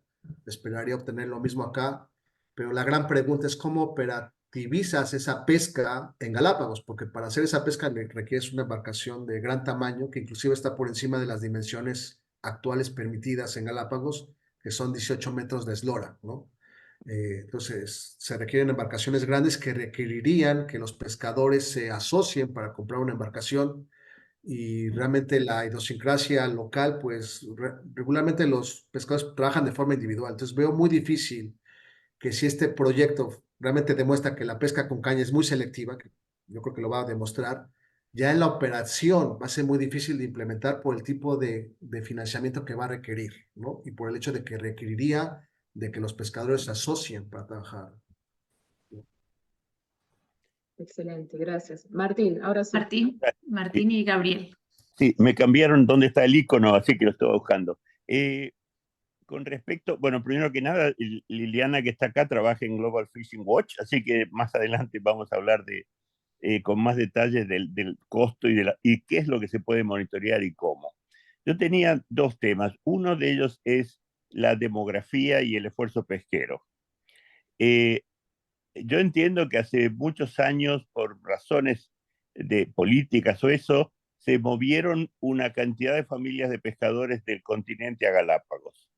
Entonces, la pregunta mía es, ¿está aumentando la población de pescadores, está aumentando el esfuerzo pesquero en Galápagos? Y si los planes de manejo no deberían incluir una forma de proveer alternativas para los hijos de pescadores, para que tuvieran otras actividades rentables, porque si no, vivir en islas que no tienen tanta tierra obliga a ir al mar. Entonces no se puede tener a la gente en un lugar y impedirles el acceso al recurso más disponible. Y el segundo tema, hablando de artes diferentes, algo que tengo mucho interés, aunque de entrada parece algo imposible, creo que el uso de trampas no se ha explorado dada la tecnología que hay disponible. Y sí, se produce menos, se produce de buena calidad, se produce con toda selectividad, no tiene impacto en el ambiente en general. Yo creo que si estamos hablando de las trampas tradicionales, probablemente económicamente no dan, pero podemos hablar de tecnología para desarrollar trampas con atractivos que sean luces o sonidos, digamos, pensar en una trampa con una tecnología totalmente nueva. ¿Trampas de langosta o de, trampas de langosta? De lo que sea, de peces, pero de todo. Bueno, respecto a la pregunta, sí, en el 92 hubo una migración de pescadores del Ecuador continental a Galápagos para participar en la pesca de pepino de mar, ¿no? Entonces, el número máximo de pescadores activos llegó hasta 1,200 hasta el año 2000, pero desde entonces el número de pescadores activos se ha disminuido hasta llegar más o menos alrededor de 400 pescadores, ¿no? Si bien el número de pescadores con licencia de pesca es de más de 1,100 pescadores, en realidad el número de pescadores de tiempo completo y medio tiempo es de más o menos 400. El problema que hay actualmente en Galápagos es la renovación de la mano de obra, ¿no? Realmente los hijos de pescadores, algunos de ellos tienen la licencia de pesca, pero no pescan, y algunos otros pues no desean pescar. Inclusive los pescadores mismos no quieren que sus hijos sean pescadores por lo difícil que es la Sí, pesca y sí. por el estigma que hay, ¿no?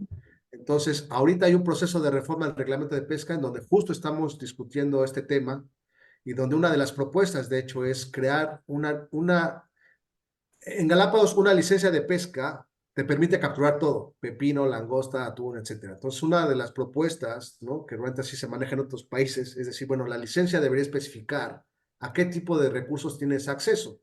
Y si ya el pepino está sobreexplotado y la langosta también, bueno, pues si ingresas nuevos pescadores, pues dales permiso únicamente de entrar donde necesitas mano de obra o donde el recurso está en condiciones para permitir más pescadores, ¿no? Más pesca, que es la pesca de atún, básicamente, ¿no? Entonces, una propuesta es reformular el registro, perdón, las licencias de pesca, las condiciones, los requisitos, las condiciones de caducidad, para que haya esta renovación, para que jóvenes de Galápagos, ¿no?, residentes puedan acceder a esta actividad con un enfoque también de lo que proponen, por ejemplo, los pescadores. Mira, no les demos una licencia permanente inmediatamente, sino démosle una licencia temporal por 2 años.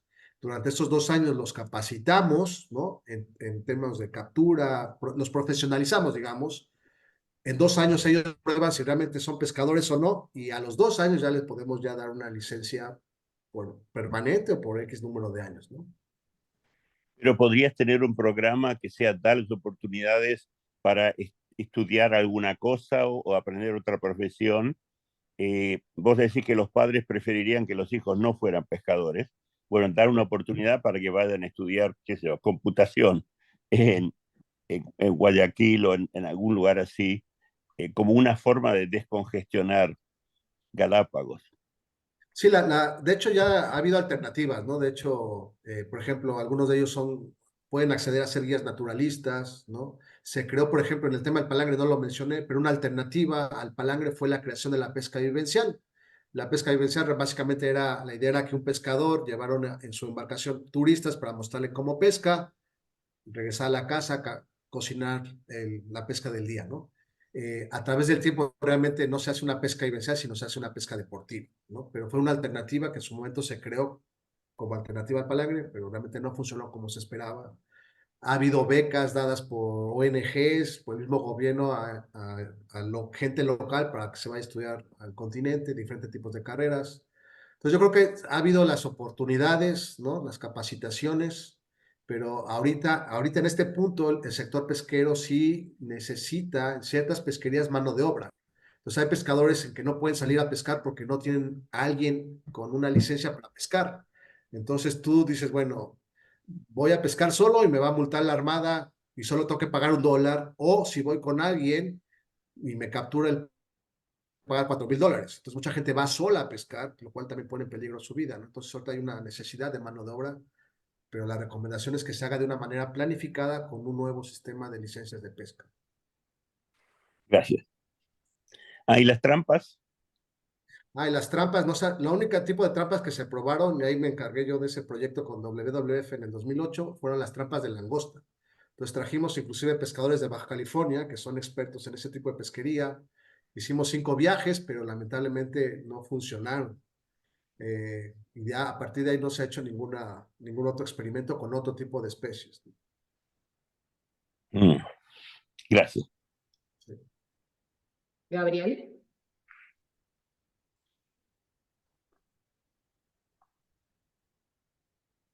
Hola, sí, gracias Mauricio por la presentación, muy buena, y parece que las realidades son muy similares. Acá te hablo desde Panamá. Tuvimos desde el año 2010 hasta el 2017 una pesquería de palangre desarrollada, en la cual estaba muy al margen de la normativa, ya que había prohibiciones para la flota palangrera.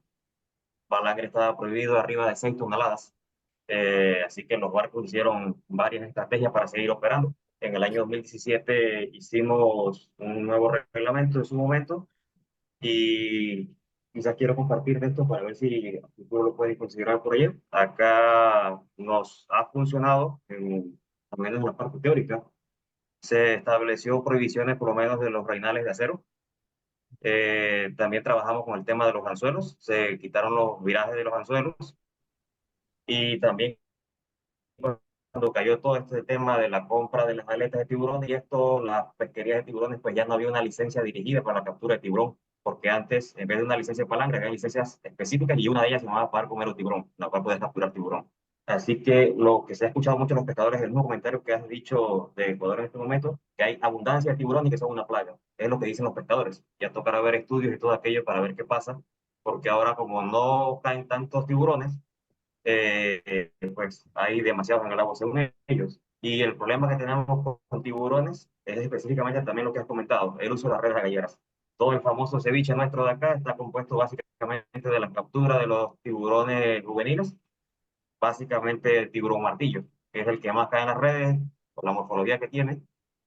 Así que cuando vamos a los mercados de marisco vemos mucho esto. No hay una prohibición para ello, pero sí tenemos una afectación grande en este momento. Y alguna pregunta que quisiera hacerte, que no sé, porque por lo menos en Panamá sí lo implementamos, fue el tema del uso del monitor satelital a toda la flota que usa el palangre, sea artesanal, sean los de mediana o sean los industriales. Entonces no sé si en Ecuador en este momento también están aplicando el tema de monitoreo para todas las flotas que están operando en esa zona de ahí. Gracias.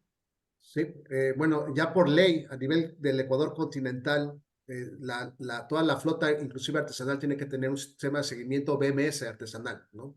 Entiendo ya que por ley tienen que aplicarlo, están en el proceso de implementación, buscando financiamiento para cubrir los costos, ¿no? Porque obviamente esto tiene un costo para el pescador que muchos no lo pueden cubrir.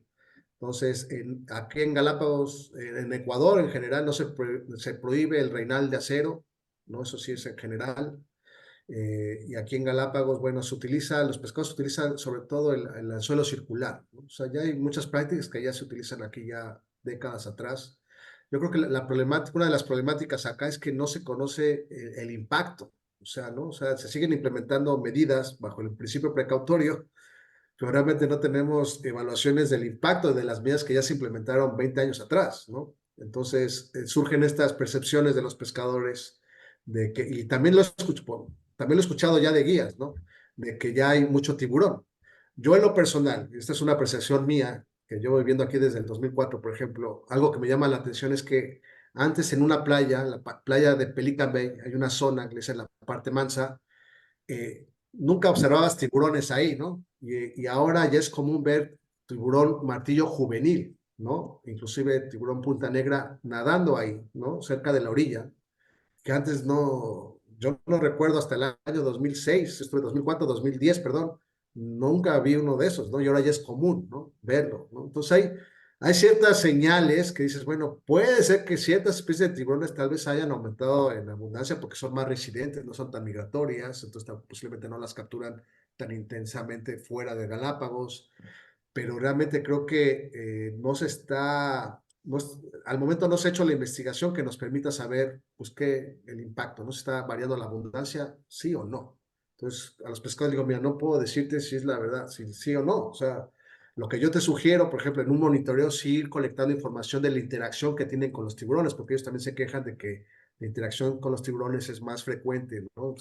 Salen los atunes o los pescados mordidos, ¿no? Medio cuerpo. Entonces, digo, mira, ahí tal vez la idea es crear un monitoreo en la que podemos colectar esa información para ir teniendo una línea base que nos vaya diciendo pues, realmente si esa interacción está aumentando o no.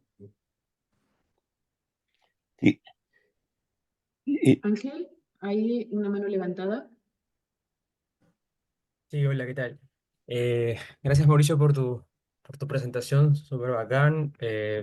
Muy buena, muy buenos los proyectos que están haciendo en Ecuador, interesante en la isla Galápagos. Mira, mi pregunta era resaltando lo siguiente. Entiendo que igual han estado usando diferentes tecnologías para hacer monitoreo y mitigaciones diferentes, en este caso en la pesquería de palanga en específico, ¿no? Eh, Ciertamente ciertas tecnologías tienen costos de repente no tan óptimos o tan accesibles para, para este grupo de personas que son en este caso los pescadores artesanales. Pero quería preguntarte si has tenido la experiencia de enfrentar esta situación en la que evidentemente ha habido una tecnología o has tenido al escuchar alguna experiencia de alguna tecnología que ha servido muy bien, pero los costos altos han implicado la falta de viabilidad para poder hacer una implementación a mediano a largo plazo. Porque evidentemente, como mencionabas, eh, se necesita un monitoreo que permita a nosotros tener un conocimiento de cómo se está interactuando en el ecosistema. Si no tenemos un monitoreo a largo plazo y solamente se hace por un poco tiempo, quizá eso al final no sea el resultado que uno espera. Entonces, quería preguntarte si has experimentado algo relacionado a eso, a la viabilidad de estos recursos para poder usarlos en campo y si es que existe incluso apoyo de forma, no sé, gubernamental o no gubernamental para que esto siga en su curso. Sí, gracias. Mira, al momento realmente lo que les mostré no hemos podido ponerlo en práctica porque todavía no tenemos la autorización. O sea, ya inclusive tenemos un visto bueno del Parque Nacional Galápagos, pero en el pleno del Consejo de Galápagos, al final la aprobación quedó suspendida. O sea, no se rechazó ni se autorizó la tercera versión de este proyecto que mandamos desde mayo del año pasado, ¿no?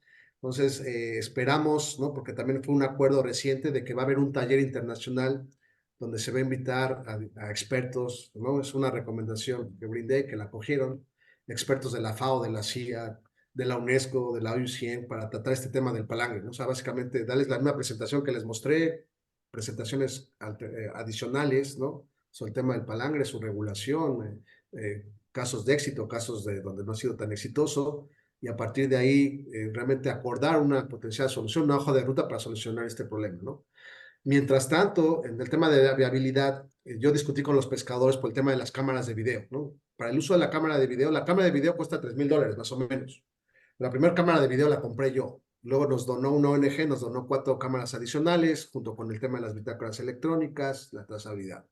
El costo por el uso de la cámara mensual es de $145, creo, por la cámara Shell Catch, y creo que $35 por las bitácoras virtuales. Entonces yo hablando con los pescadores le dije, oye, ¿cómo ven? Porque pues sí es caro, ¿no? Y uno de los pescadores, que es el que tiene como el líder que tiene la visión, se llama Pedro Asensio, me dice, mira, a mí me conviene llevar la cámara de video, porque de esa manera, si yo no voy en mi embarcación, yo me voy a asegurar que mis tripulantes lleguen con toda la captura a puerto, porque ha pasado que capturan, no sé, 1,000 libras y llegan con 600, ¿no? Entonces, económicamente, inclusive para mí es conveniente tener este sistema de control. Y aparte, si nosotros, y así me dijo, si nosotros ya capturamos el atún adulto, el margen de ganancia nos va a permitir cubrir los costos asociados a esta nueva tecnología, ¿no? Caso contrario, pasa si utilizas creo yo, que caso contrario pasaría si lo utilizas en la pesca blanca, ¿no? Porque cuando llegamos con esta idea, algunos colegas de otras ONGs decidieron comprar cámaras, pero para instalarlas y monitorear la pesca del mero, la pesca blanca, ¿no? Entonces, ahí no sé qué tan viable sea mantener este sistema sin el subsidio de un ONG, porque el margen de ganancia con un mero no es el mismo que el margen de ganancia con la pesca de atún, ¿no? Entonces, posiblemente a largo plazo ya no cubras esos costos adicionales asociados al uso de esta tecnología, ¿no? Entiendo que es algo que tienen que evaluar. El riesgo también ahí, ¿no? Que le comenté a los colegas es, mira, hay que tener cuidado porque ya el mero es una especie que está sobreexplotada, ¿no? Que está según en peligro, de acuerdo a la IUCN. Entonces, crear un mercado, incentivos de mercado para una especie que ya tiene problemas, pues creo que es riesgoso, ¿no? Y sobre todo si esa especie es endémica del Pacífico Este tropical. Pero por el tema de que nadie quiere trabajar realmente con el tema del palangre, ¿no? O sea, se buscan otras alternativas, pero creo que las otras alternativas podrían generar un mayor daño que beneficio. Gracias, Mauricio. Patricia Charbet. Hola, gracias. Gracias, Mauricio, por tu presentación muy interesante. Y yo tengo 2 preguntitas y un comentario. Primero el comentario, que hablaste de recuperación. Y sí, en Brasil tuvimos una prohibición de arrastre por 12 millas. Y ahora los relatos que tenemos de pescadores, mismo con el asmobranquios, que están más lentos en recuperarse, ya empiezan a tener recuperación. Entonces, sí, tenemos que creer que es posible algún tipo de recuperación con manejo adecuado, ¿sí? Y las preguntas son, la importancia del atún para la subsistencia hablaste de una importancia socioeconómica. ¿Es más como subsistencia o como un recurso de venta para mantener a la familia? Exactamente como esto. Entonces, solo me habla un poco de cuál es el rol del atún para la población allá. Y la segunda pregunta, sí, es un poco raro que no dejan tener autorizaciones.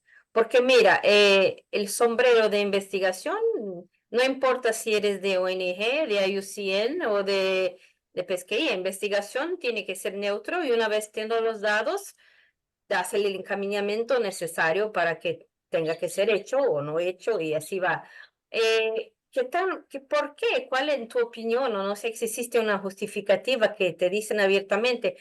¿Por qué no dejan seguir con el monitoreo para investigación? ¿Por qué no las licencias de investigación no están permitidas? ¿Tiene alguna lógica en esto? ¿Solo sin dados nos quedamos como estamos? ¿O cuál es el pano de fondo, como decimos en portugués? Ok, gracias. De nada. Bueno, respecto al tema de la pesca es comercial, ¿no? Lo que buscan los pescadores, o sea, hay un consumo local, pero este grupo de pescadores busca también exportar su producto. O sea, obviamente ellos dicen, mira, nosotros exportaremos el producto, pero estamos conscientes que hay una parte tiene que ser para la población local para mantener la seguridad alimentaria.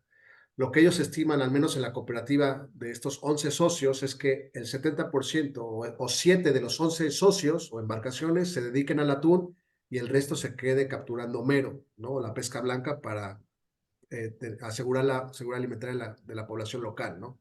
Y en general creo que sería de esa manera, ¿no? Respecto al tema de la investigación, yo creo que o sea, yo cuando yo llegué en el 2004 a Galápagos y algo que siempre me ha llamado la atención, yo trabajé para la Fundación Darwin, desde que yo llegué me llamó la atención de que no hay un centro de investigación público, ¿no? Que trabaje en temas de investigación pesquera o en ciencias marinas en general. O sea, la investigación depende de las ONGs, ¿no?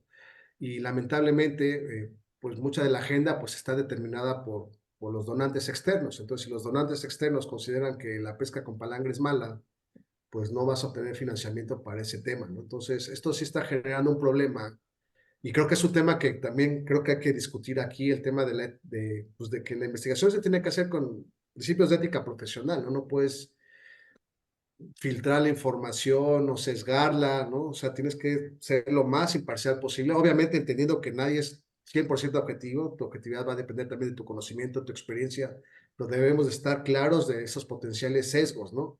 Yo, por ejemplo, en el caso de la investigación que hice, yo invité a gente, no voy a decir las ONGs, ¿no? Pero invité gente de otras ONGs a ayudarme a elaborar la encuesta para que no dijeran, bueno, Mauricio está sesgado porque trabaja con el sector pesquero. Pero resultó que ya cuando la encuesta estaba en línea, pues la directiva de esa ONG me llamó y me dijo, oye, ¿sabes qué, Mauricio? Perdón, pero saca el logo de nuestra organización porque, o sea, no podemos, o sea, o sea, no va con nuestra línea de trabajo, de pensamiento, institución. Y pues ya seguí yo con la encuesta, ¿no? Entonces yo lo que hice fue invitar a Omar de Feo, ¿no? Para que fuera coautor, teniendo a alguien externo, ¿no? Para que también él se asegurara de que pues, las cosas se hicieran de la manera más imparcial posible y el artículo se publicó. Pero ha llegado el punto en el que estos colegas de esta ONG y de otras, pues no pueden hacer investigación. O sea, si quieres trabajar con el tema del palangre, pues, tienes el peligro de perder tu trabajo, ¿no? Y también viene el tema también del, creo yo, esto ya es una crítica constructiva al gobierno, ¿no? En este caso al parque, de también exigir, o sea, si yo voy a darle el rol de asesor técnico, científico a una ONG internacional, pues yo también debo de exigirle que ese trabajo lo haga bajo principios de ética profesional, ¿no? Asegurarme que voy a recibir un asesoramiento imparcial y no está sucediendo así. Lamentablemente es algo que hay que decirlo y algo que hay que corregir, porque a raíz de eso, pues ya la gente no confía en la ciencia, pues, ¿no? Entonces estamos a la deriva, las decisiones de manejo se fundamentan en percepciones, ¿no? Y no estamos avanzando, ¿no? Gracias, Mauricio. Yo tengo un comentario, pero quiero agregar a lo que estás diciendo, que es un gran tema de discusión, no solo la ética en el quehacer científico, sino cómo se fijan las agendas con prioridades de temas de investigación, ¿no? Que es un poco lo que estamos hablando, lo que estás mencionando vos. Yo quiero volver a lo que nos dejó planteado Liliana con respecto a este acuerdo de la protección del 30% de hábitats o de ecosistemas. Y te voy a hacer una pregunta a vos, Mauricio, y después si podemos seguir con ese tema mismo. La pregunta sería en eso que nos mostraste de propuesta de áreas protegidas o de zonas de no pesca y zonas de pesca artesanal con determinadas artes. ¿Cuánto ha influido este objetivo, sobre todo considerando lo que estás contando de la intervención de las ONGs? ¿Cuál ha sido la influencia de este gran objetivo de conservación del 30 para el 2030? O sea, ¿cuánto influye estar en la búsqueda de este aumento de superficie aparentemente con bastante poca evidencia basado en lo ecológico o en lo biológico? No ha influido bastante, ¿no? O sea, es también una de las justificaciones, ¿no? De decir, bueno, Ecuador se ha suscrito este acuerdo y por tanto tiene que hacer los esfuerzos necesarios para proteger al menos el 30% de su zona económica exclusiva como área como área marina protegida, ¿no? Entonces sí influyó tanto en el proceso de zonificación interna de la Reserva Maya Galápagos como en la creación de la nueva Reserva Hermandad, ¿no? El tema aquí era lo que, bueno, antes estábamos hablando con Martín, ¿no? Es el tema de cómo configurar, o sea, dónde creas este 30%, ¿no? Porque en el caso de la zonificación, recuerdo si hizo un análisis de Seascapes para evaluar diferentes escenarios de manejo. Hablo de la zonificación de la Reserva Maya Galápagos, ¿no? Y resultó que había una configuración que no incluía, o sea, lo que nos decía el análisis es que no era necesario crear este gran santuario marino de tiburones para tener un beneficio de conservación mayor. O sea, podrías tener un área que solo protegiera ciertas zonas de Darwin y Wolf, que son estas áreas donde hay mucho tiburón, pero sobre todo proteger áreas costeras y el beneficio de conservación iba a ser mayor, mientras que el de pesca iba a ser menor, ¿no? Pero por un tema político, ¿no? Y aquí la historia, y eso hay un artículo que así lo describo, así pasó. Llegó aquí National Geographic con el programa Pristine Seas, ¿no? En el año 2015, y hablaron directamente con el presidente Rafael Correa, ¿no? Y le propusieron la creación de este santuario marino en un momento en que ya había un proceso participativo para rezonificar Galápagos, ¿no? Y pues se aprueba, ¿no? Se aprueba trajeron hasta Miguel Bosé, ¿no? Hubo un concierto ahí con el presidente, entonces al final aprueba la creación de este santuario marino, que inclusive tuvieron que crear la categoría de santuario marino porque no existía en el marco legal, y se crea el santuario marino, y eso generó primero una confusión, porque los pescadores cuando vieron esta nueva estructura, este nuevo diseño, dijeron, bueno, ¿esto de dónde viene? No lo acordamos, ¿no? Y ahí vino todo un problema. La manera en cómo trataron de resolverlo fue compensar al sector pesquero con 14 diferentes medidas, ¿no? Para decir, ok, vamos a crear esta zonificación, pero te vamos a compensar con la creación de líneas de crédito, un fondo de transición, un plan de investigación de la pesca de altura, pesca fuera de la reserva, que no sé qué significaba, pero solo era eso. 14 acuerdos, ¿no? Pasan 10 años y solo 3 de esos 14 acuerdos realmente se han cumplido, ¿no? Entonces también viene la desconfianza, decir, oye, bueno, acordamos algo, no lo cumples, acordaste hacer este estudio del palangre de 3 años, hiciste 1 año, no lo acabaste. Entonces ahorita hay un problema de gobernabilidad influenciado yo creo, por esta falta de confianza generada a partir de que se crean acuerdos que no se cumplen, ¿no? Entonces, pero sí ha influido el tema del 30 por 30, el diseño. Mauricio, la idea es que Ecuador trate de cerrar 30% de Galápagos y 30% de la costa continental.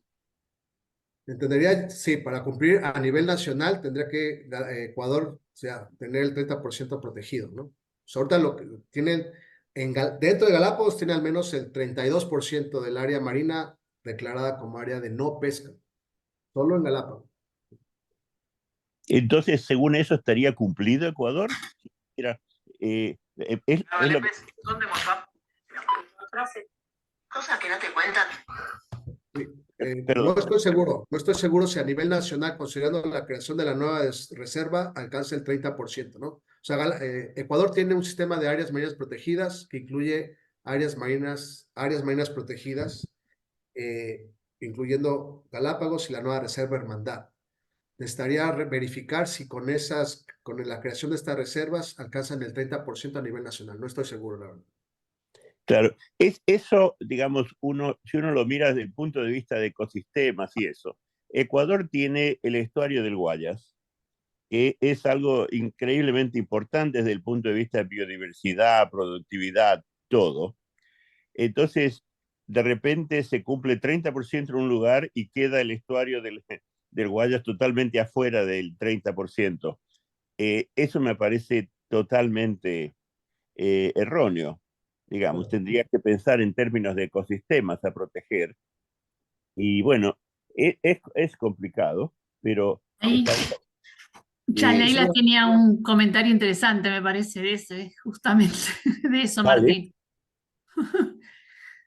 Porque yo quería preguntar justo lo mismo, ya Leila, que Hola, era lo de si solo servía la no-take o lo que vos estabas poniendo. a mí Galápagos, todo Galápagos cuenta, ¿no? Toda el área marina, porque sería área natural protegida, si hasta incluyen OMEX, y las OMEX son mucho más flexibles en cuanto al manejo, ¿no? No es un área protegida, hay actividades económicas también que se realicen en las áreas siempre y cuando se mantenga, ¿no?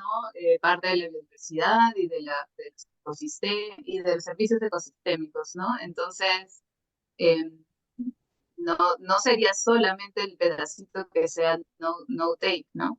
A mi entender, no sé, de repente las cosas son distintas, pero Te iba a preguntar eso. así lo vemos nosotros. En Perú, todas nuestras áreas marino-costera protegidas son reservas nacionales en las cuales se permiten actividades extractivas, ¿no? Manejadas, pero se permite. O sea, que hay diferentes configuraciones, ¿no? Ahora lo que dijo Martín, entiendo yo y necesitaba verificar, pero creo que el mismo sector artesanal está pidiendo la creación de un área marina protegida justo en la área que usted menciona, ¿no? Y de hecho, entiendo que están peleando ellos mismos por la creación de esta zona de protección, en esa zona que es importante. Digamos, un lugar que requiera un manejo ecológico especial. Que se cierre algo, que no se cierre otra cosa, que se maneje con cuotas, con estación, algo, pero es un ecosistema súper importante. Mientras que uno se pregunta, ¿son todas las islas de Galápagos equivalentes? Eh, y digamos, antes de que empezáramos la charla, yo estaba comentándote que, por ejemplo, en Indonesia tiene 17.000 islas. Filipinas tiene 7.600 islas. Esto es además de los montes submarinos y demás. Entonces, por ejemplo, cada una de esas islas tiene un cierto valor desde el punto de vista de conservación. Mientras que si vos comparás con lo que puede ser aquí eh, frente a México, frente a Costa Rica, eso, el número de islas los contás con los dedos de una mano. Recién hablaron, bueno, Coiba, Malpelo, Cocos, digamos, Revillagigedo. Son poquísimas las islas. Entonces, desde el punto de vista de ecosistema, esas islas tienen una variedad que no está alrededor. Mientras que en el Pacífico del otro lado, cada isla tiene otra isla 5 kilómetros y otra 10 kilómetros. Es digamos, la subsistencia de esos ecosistemas está asegurada por la cantidad enorme de copias que tenés del ecosistema. Y eso es un tema. El otro tema que mencionamos era la plataforma continental. 30% de la plataforma continental en el lado atlántico de Argentina, Uruguay, sur de Brasil, comparado con 30% en la costa de Chile o Perú. Es una cosa totalmente diferente. Digamos, hay que pensarlo ecológicamente de una forma totalmente diferente. Bueno, pero yo creo que en algún momento tenemos que seguir la charla de 30 por 30, tratando de ver si yo quiero entenderlo yo para empezar, pero me gustaría que hubiera un poquitito de ciencia y un poquito de pensamiento antes de largarse con los eslogans. Gracias.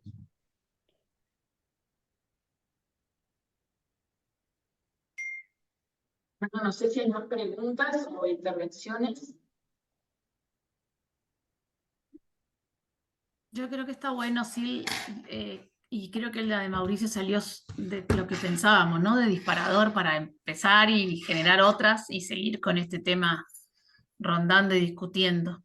Y bueno, y buscar quien conoce mejor el tema y informarnos cuáles son las propuestas y eso.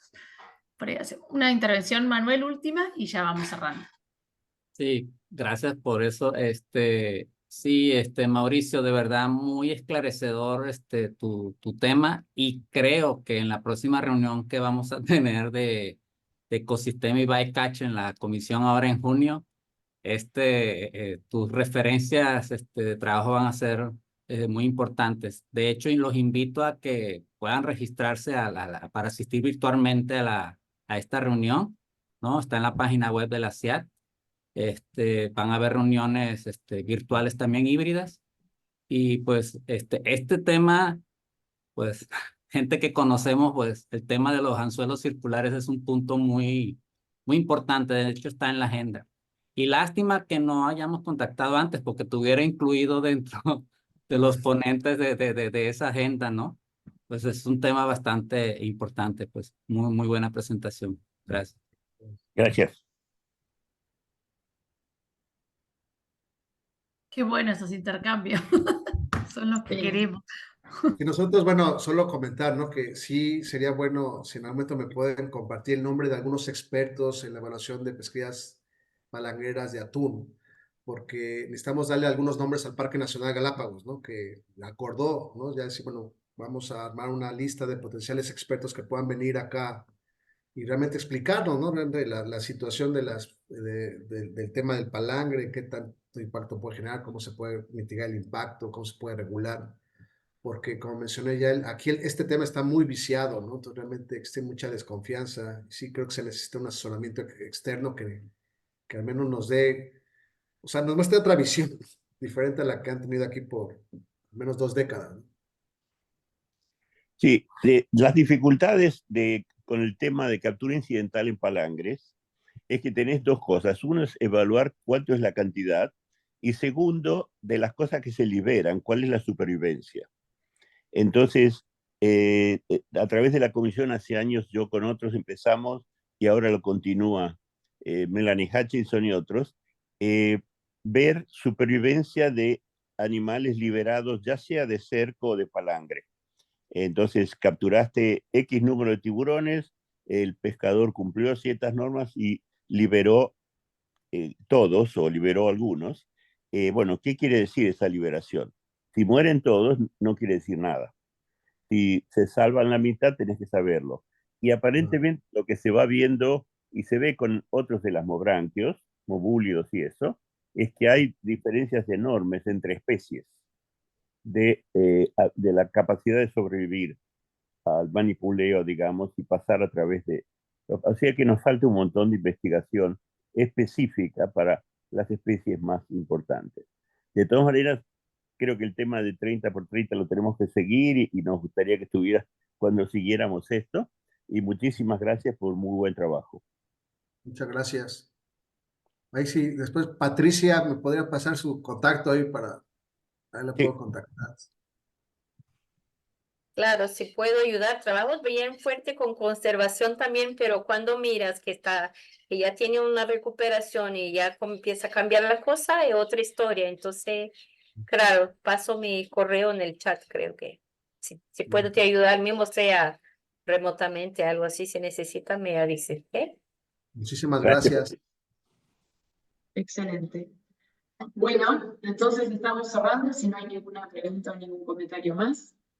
Estamos cerrando este encuentro, y el próximo les vamos adelantando que va a ser el 20 de junio y va a estar relacionado con un manejo multiespecífico de pesquerías, con el desarrollo de indicadores de manejo ecosistémicos en Canadá.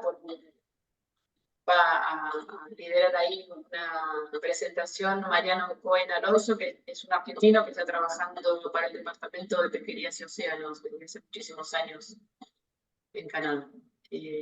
Así que va a ser una de las tantas presentaciones que esperamos que haya con respecto al manejo multiespecífico.